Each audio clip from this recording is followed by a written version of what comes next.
हमारे साथ मौजूद हैं वज़ीर आला कंप्लेंट सेल के चेयरमैन मार आज़म कौम साहब। जी मार साहब, आप क्या कहना चाहेंगे? बिस्मिल्लाहिर्रहमानिर्रहीम। आज पूरा पाकिस्तान यहाँ पिंडी उमड़ आया है।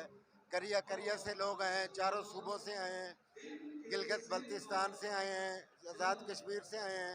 हर ज़िले हर गांव के लोग मौजूद हैं और इमरान खान की आवाज़ पर लबैक कहने के लिए तैयार हैं। और इंशाअल्लाह इमरान खान की सूरत में हमें एक कौमी लीडर मिला है और पाकिस्तान में हकीकी आज़ादी और जमहूरियत बहाल होगी और एक आम आदमी को हकूक़ मिलेंगे।